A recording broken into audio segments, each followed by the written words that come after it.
LinkedIn really started to come into play. Obviously, it's a Sure, platform that you've gained a lot of traction on. People look to sure. you for your posts quite often. I think it's been a big thing for you, move the needle, personally and professionally. Was there a specific shift or change in attitude that ultimately led you to want to use that platform almost on a daily basis, if not on a daily basis? Yeah, yeah, and I apologize because I'm now I'm thinking about The Office is in my mind, and I just That's rewatched the fine. episode where Michael Scott has the leads from Saber, and he loses them in Yeah. the trash can, and that's kind of how I started going on LinkedIn.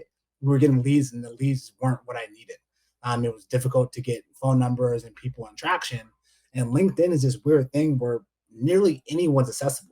It's like a really big conference, Hmm. except for you don't have to go anywhere to go meet those people, and you can go find them and you can go talk to them.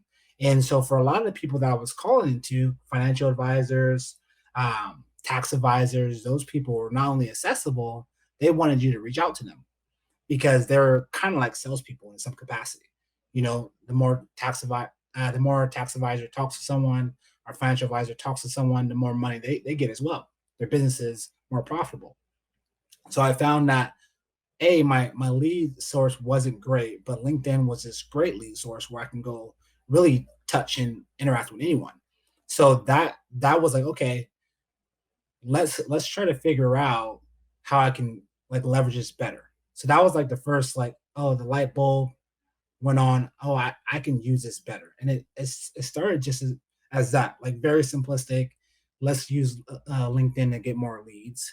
And Mm. then it was like, oh, like not only is LinkedIn like a source for me to get leads, but it's this weird thing where I have the ability to get in front of really high profile individuals in a meaningful way. Yeah. And that's when I started to post more. And as you kind of alluded to, um, what my daily process with LinkedIn, and I'll just go into that just very briefly. Yeah.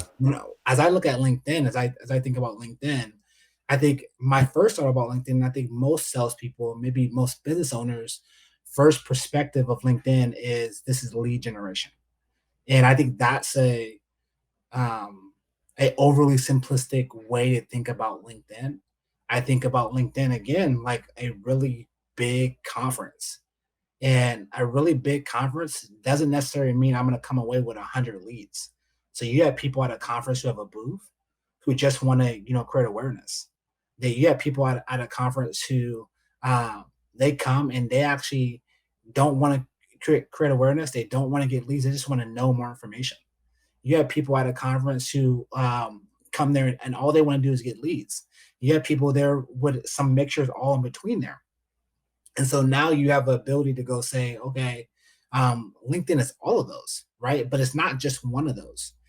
But now you have to think about like, okay, well, how does that relate to my business today? So if you're selling a $500,000 product, are your is your ideal customer, are they going on LinkedIn and saying, I want to buy a $500,000 product? Yeah. Maybe not. But if your product is a super easy plugin, a couple $100, maybe they are, right? And so it's going to be different for every person. But for me, I'm in enterprise sales. I'm selling large ticket items, and the sales cycle is 6 to 8 months. So for me, what I think is a much more meaningful way to approach LinkedIn is demand generation. And that demand generation is for Charles, who happens to work at Experian. Hmm. I want people to have a desire to work with me, whether that's personally, they might want to do a side venture, or that's like, business and they want to, be a client of Experian, whether that's, hey, they want to, work at Experian, or maybe I can, help them break into sales. Often I have people reach out to me and say, hey, how do you get into sales? Like, can you help me out? Can you mentor me to some capacity? Or it just might be a situation where I can refer them to a company, and vice versa. They can refer me to a company. And that's why I think the conference mentality is just much more of a healthy or helpful way to consider LinkedIn, because that's what you see at conferences. You have real people interacting with real people.